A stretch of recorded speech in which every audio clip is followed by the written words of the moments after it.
India में एक शहर है अमृतसर। अमृतसर के एक हाजी इस्माइल साहब बयान करते हैं, कहते हैं मैं मदीना पाक में था तो मैं होटल पे जब भी खाना खाने लगता मदीना पाक की एक बिल्ली आके मेरे पास बैठ जाती थी और मैं हुजूर के शहर की बिल्ली समझ के ना उससे प्यार करता, मोहब्बत करता और खुद खाना बाद में खाता, पहले रोटी के टुकड़े करके ना उसको देता।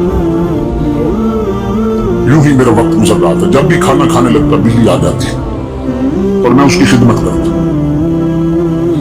कहते हैं मदीना पाक में मेरे 3 दिन रह गए थे। गौर से सुनना, 3 दिन रह गए थे मदीना पाक और फिर मैंने वापस आना था इंडिया, अमृतसर वापस अपने घर आना था।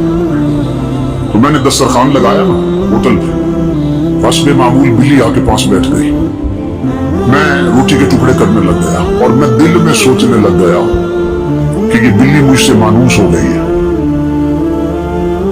मेरी बिल्ली बन गई है। पंजाबी में कह रहा हूं कि मुझसे मानूस हो गई, घुल मिल गई मेरे साथ। तो जब भी खाना खाने लगता हूं ये आ जाती है। तो मैंने 3 दिन के बाद वतन वापस जाना है तो मैं क्यों ना हुजूर के शहर की बिल्ली अपने साथ ले जाऊं। हुजूर के शहर की निशानी बना के मैं इस बिल्ली को अपने साथ ले जाऊंगा। हाजी इस्माइल कहते हैं लोगों अल्लाह की इज्जत की कसम, ये बात मैंने दिल में सोची थी कि बिल्ली खाना छोड़ के चली गई। तेरे आला हजरत फरमाते तेरे कदमों में जो है गैर का मुंह क्या देखे और कौन नजरों में जैसे देख के तलबा तेरा। कहते दिल में सोचा कि बिल्ली को पकड़ के अपने साथ ले जाऊंगा इंडिया, अमृतसर। दिल में सोचा, बिल्ली खाना छोड़ के चली गई। कहते हैं मुझे समझ नहीं आई कि बिल्ली क्यों चली गई।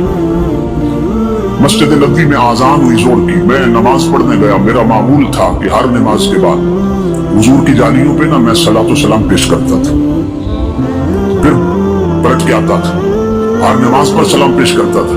जोर पढ़ के जब मैं सलाम पेश करने गया ना जालियों पे, तो बिल्ली जालियों के साथ लगी बैठी थी। कहते मुझे फिर भी ख्याल नहीं आया कि राज क्या है। अगली नमाज पढ़ी, फिर सलाम पेश किया हुजूर की बारगाह में, बिल्ली वहीं बैठी थी। इशा की नमाज पढ़ी, जालियों पे गया तो बिल्ली वहीं बैठी थी। इतनी बात मेरे ज़हन में आ गई कि इसका मतलब यह है कि बिल्ली की पक्की जगह यही है, पक्का ठिकाना यही जालियां है, इधर ही बैठी रहती है और जब भूख लगती है तो फिर होटल पे चली जाती है।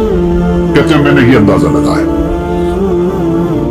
तो मदीना पाक में ना मेरी आखिरी रात थी। मैंने सोचा कि आखिरी सलाम पेश करने हुजूर की जालियों पे आना है तो बिल्ली इधर ही होती है, इधर ही से पकड़ के साथ ले जाऊंगा। कहते इस मकसद के लिए मदीना पाक से मैंने एक टोकरा भी खरीद लिया था, उसमें बिल्ली मैं साथ लाना चाहता था। कहते हैं मदीना में मेरी आखिरी रात थी। कहते लोगों अल्लाह की इज्जत की कसम, जब रात को मैं सो गया मेरा मुकद्दर जाग उठा। मैंने ख्वाब देखा, इमामुल अंबिया ख्वाब में तशरीफ ले आए। मैं कदमों पे गिरा, मैंने अर्ज की मेरे आका बड़ा करम फरमा दिया, बड़ी इनायत कर दी, मुझे अपना दीदार अता किया।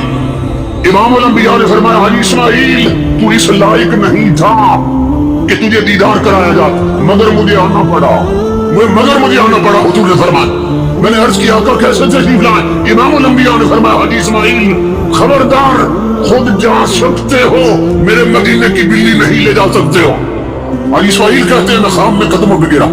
मैंने अर्ज की अल्लाह के हबीब ये तो बात मैंने किसी से जिक्र नहीं की, बताया नहीं, अपने दिल का फैसला था कि बिल्ली साथ ले जानी है। इमामुल अंबिया ने फरमाया आज की बात नहीं है, 3 दिन हो गए वो कुछ खाए पिए बगैर मेरी जालियों से लिपट के फरियाद कर रही है। ताजदार मदीना मुझे तेरे शहर से जुदा करना चाहता है, मुझे भूखा रहना मंजूर है, मदीने की जुदाई मंजूर नहीं है। आका मुझे बचा ले, मुझे मदीने से जुदा कर रहा है। इमामुल अंबिया ने फरमाया हाजी इस्माइल मैं हुक्म देने आया हूँ, खुद जा सकते हो, मदीना की बिल्ली नहीं ले जा सकते। मैंने जब ये वाकया पढ़ा, इमामुल अंबिया के गुलामों के ज़हन में बात आई, जो रसूल बिल्लियों की सुनता है वो उम्मत की बेटियों की कैसे नहीं सुनेगा। अगर बेटियां बेटियां बन के रहे, अगर बेटियों के सर से दुपट्टे उतर जाए वो उम्मत की बेटियां नहीं रहती। अगर उनके आधे जिस्म नंगे हो जाएं वो फिर बेटियां नहीं रहती। अगर वो मेकअप करके बेपर्दा बाजारों और पार्कों में फिरे तो फिर वो उम्मत की बेटियां नहीं रहती हैं।